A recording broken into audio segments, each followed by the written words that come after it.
The following clip is brought to you with no commercial interruption.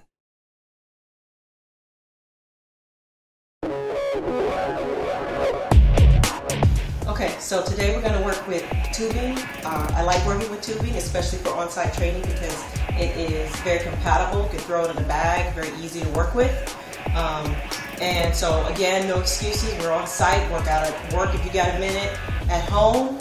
So the first thing I'm going to illustrate is a squat. And through these different exercises, we're going to be doing modified versions and a little bit more advanced if you want something a little bit more intense. Your tubing resistance, you may notice if you go shopping for some, they come in different resistance. Just choose if you want to do a heavy resistance, go for a heavier. If you want to do a light with high reps, then go for that. On this video, I'm doing it with a really pretty heavy resistance. So the first one we're going to do is just a regular squat. Simple squat. Make sure your feet are outside the hips. Make sure you're taking a seat. Imagine you're taking a seat. And then we're going to go right into squat jumps for those who want something a little bit more advanced and more intense.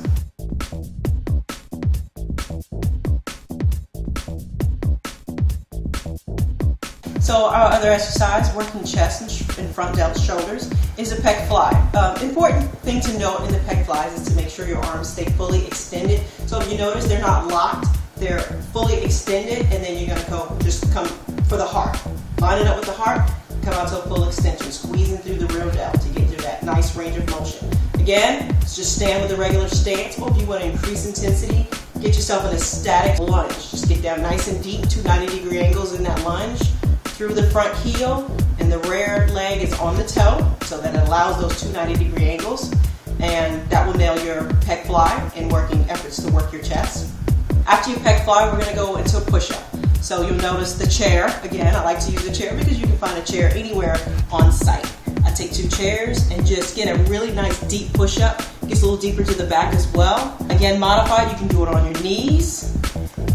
What's important is form and getting that depth through the chest, that good range of motion. So if you're fine on the toes, great. If you have to drop to knees, it's all good. Okay, again, with the chair, still using that chair, you want to come on around front and take it into those tricep dips. The important thing here is that a lot of times a lot of people don't allow the arms to get that bend. You know, they just kind of lower themselves up and down, keeping those arms really extended. You got to lower yourself, getting that bend in the arms. Isolate through those triceps, try to pin those elbows straight behind you. You can, again, modify, have just feet in front, straight in front. They can be bent, feet flat on the floor with a bent knee.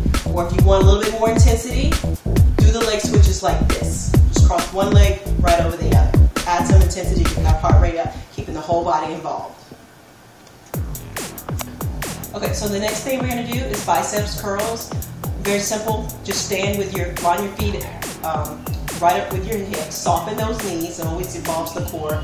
Have a single leg biceps curls that usually lighten the resistance on the band, or bring both legs through to increase the resistance on the band and get a fuller range of motion on the biceps curls. Go through that full range of motion all the way down and all the way up, all the way down and all the way up, especially when both feet are through and be able to do that. And our last thing is the core. The best thing is for the core. A lot of things, it's debatable, it's all good, but I like core stabilization exercises. So the plank. Plank, again, using your chair. You can get on the floor with this as well, but if you're in a location where you don't want to touch the floor, well, you have the option to just use the chair. Plank, remember, we're straight as a board, and then add a little bit of it. You can either hold that plank or add a little bit of an intensity by giving it a little pike. Kind of like a pelvic tilt. Everybody kind of has a different understanding of it, but basically you're going into a very slight pike. Make sure you don't dip too much. You don't want those hips to dip down. You want to stay just a slight pike up and straight back into it, straight as a board. Excellent for core stabilization and core strengthening. This was a full body workout using a tube and usually a chair which you can find anywhere. These are workouts that are important to me because as an on-site trainer, I like to try to think in a ways to keep things simple, nothing too fancy,